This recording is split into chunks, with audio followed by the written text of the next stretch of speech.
Shalom, sahabat yang dikasihi Tuhan. Pernahkah kita mengalami hal ini? Kita sudah berdoa, kita sudah menangis di hadapan Tuhan, kita sudah memohon dengan sungguh-sungguh. Tetapi hati kita tetap gelisah. Kita berharap masalah kita selesai, tapi kenyataannya keadaan belum berubah. Akhirnya kita bertanya dalam hati kita, apakah doa saya didengar oleh Tuhan? Sahabat, seringkali kita berpikir bahwa tujuan doa adalah mengubah keadaan. Kita berdoa supaya masalah selesai. Kita berdoa supaya pintu terbuka, pintu dibukakan. Kita berdoa supaya keadaan menjadi lebih baik. Namun firman Tuhan hari ini mengajarkan sesuatu yang lebih dalam. Kadang-kadang Tuhan tidak langsung mengubah keadaan kita, tetapi Tuhan terlebih dahulu mengubah hati kita. Dan ketika hati kita diubah, kita mulai melihat hidup dengan cara pandang yang berbeda. Itulah yang diajarkan oleh Rasul Paulus di dalam surat Filipi 4 ayat 6 dan 7. Di sana firman Tuhan berkata, "Janganlah hendaknya kamu khawatir tentang apapun juga, tetapi nyatakanlah dalam segala hal keinginanmu kepada Allah dalam doa dan permohonan dengan ucapan syukur. Damai sejahtera Allah yang melampaui segala akal akan memelihara hati dan pikiranmu dalam Kristus Yesus."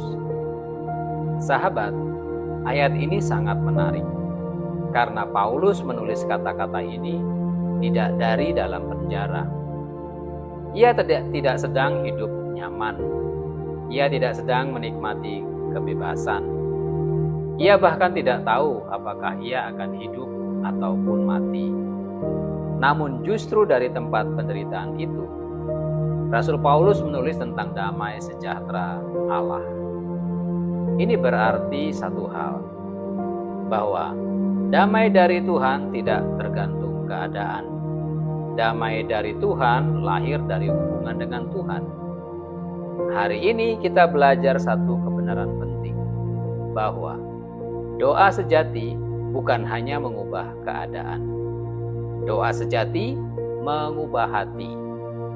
Dan dari teks yang kita baca ini, mari kita belajar 3 kebenaran rohani.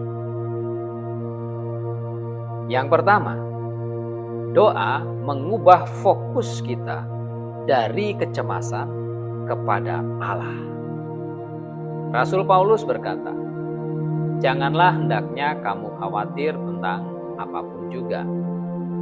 Sahabat, kata khawatir dalam bahasa Alkitab aslinya menggambarkan pikiran yang terpecah-pecah.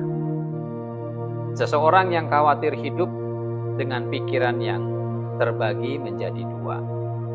Sebagian percaya kepada Tuhan, tetapi sebagian lagi dikuasai ketakutan, dikuasai kekhawatiran.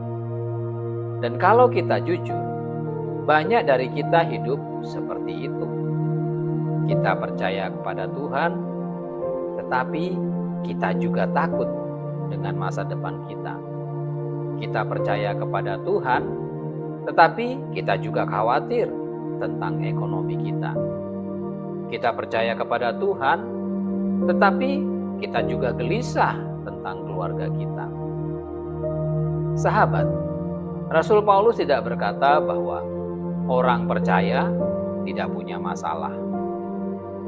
Rasul Paulus hanya berkata, jangan biarkan kekhawatiran menguasai hati kita. Bagaimana caranya? Rasul Paulus memberikan jawabannya. Nyatakanlah dalam segala hal keinginanmu kepada Allah. Artinya apa? Bawalah semuanya kepada Tuhan. Hidup, pekerjaan, segala sesuatu yang ada padamu, bawa kepada Tuhan. Dan juga bukan hanya masalah yang besar kita bawa. Bukan hanya masalah persoalan rohani, tetapi segala hal. Dari hal yang kecil, hal yang sederhana, hal yang kita pikir sepele, semua dibawa kepada Tuhan. Sahabat, ketika kita berdoa, kita sedang memindahkan fokus hidup kita dari masalah kepada Allah, dari ketakutan kepada iman, dari kecemasan kepada kepercayaan. Dan disitulah hati kita mulai berubah. Yang kedua, doa mengubah sikap dari meminta menjadi bersyukur. Rasul Paulus berkata, nyatakanlah dalam doa dan permohonan dengan ucapan syukur. Ini sangat penting. Seringkali kita hanya berisi atau seringkali doa kita hanya berisi permintaan.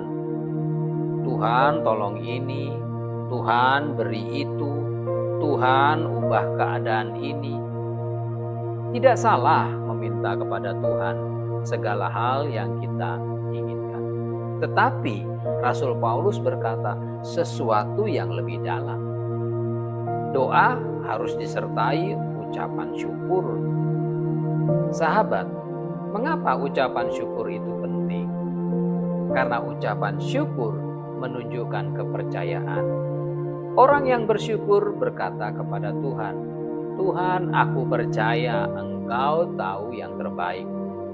Tuhan, aku percaya Engkau bekerja bahkan ketika aku belum melihatnya. Tuhan, aku percaya Engkau tidak pernah meninggalkanku. Sahabat, bersyukur bukan berarti kita tidak punya masalah. Bersyukur berarti kita percaya bahwa Tuhan lebih besar daripada masalah kita. Ketika kita bersyukur dalam doa, hati kita mulai berubah dari hati yang penuh dengan keluhan-keluhan menjadi hati yang penuh kepercayaan. Hal yang ketiga, doa menghadirkan damai Allah di dalam hati. Rasul Paulus berkata, damai sejahtera Allah yang melampaui segala akal akan memelihara hati dan pikiran. Sahabat, perhatikan kalimat ini. Paulus tidak berkata bahwa semua masalah akan langsung selesai. Tetapi Rasul Paulus berkata bahwa damai Allah akan datang. Damai yang bagaimana? Damai yang melampaui segala akal. Artinya, damai yang tidak bisa dijelaskan secara logika. Secara manusia mungkin kita berkata, situasi ini seharusnya membuat saya takut. Tetapi mengapa hati saya tenang? Itulah damai dari Tuhan. Rasul Paulus juga berkata bahwa damai itu akan memelihara hati dan pikiran kita. Kata memelihara adalah istilah militer, gambaran seorang tentara yang menjaga sebuah kota. Artinya, damai Allah menjadi penjaga hati kita. Ketika kekhawatiran datang, damai Allah menjaga kita. Ketika ketakutan datang, damai Allah melindungi hati kita. Ketika pikiran negatif datang, damai Allah menguatkan kita. Sahabat, inilah keajaiban doa. Doa tidak selalu mengubah keadaan kita, tetapi doa selalu menghadirkan hadirat Tuhan. Dan ketika hadirat Tuhan datang, hati kita dipenuhi damai. Sahabat yang dikasihi Tuhan, Rasul Paulus menulis kata-kata ini dari penjara. Tetapi justru dari tempat yang gelap itu, lahir pesan tentang damai. Ini mengajarkan satu hal. Damai tidak lahir dari keadaan yang sempurna. Damai lahir dari hubungan yang dekat dengan Tuhan. Karena itu, hari ini mari kita belajar berdoa dengan cara yang baru. Bukan hanya berdoa supaya keadaan berubah, tetapi berdoa supaya hati kita diubah. Ketika hati kita diubah, kita mulai melihat dunia dengan kacamata iman. Kita tetap punya masalah, tetapi kita tidak lagi dikuasai oleh ketakutan. Kita tetap menghadapi pergumulan, tetapi hati kita dipenuhi damai. Dan damai itu datang dari Kristus, sebab firman Tuhan berkata, damai sejahtera Allah yang melampaui segala akal akan memelihara hati dan pikiranmu dalam Kristus Yesus. Sahabat, inilah doa yang sejati. Doa yang tidak hanya meminta sesuatu dari Tuhan, tetapi doa yang membuat hati kita semakin dekat dengan Tuhan. Kiranya mulai hari ini doa kita menjadi tempat perjumpaan kita dengan Allah. Dan kiranya damai Kristus menjaga hati dan pikiran kita semua. Amin.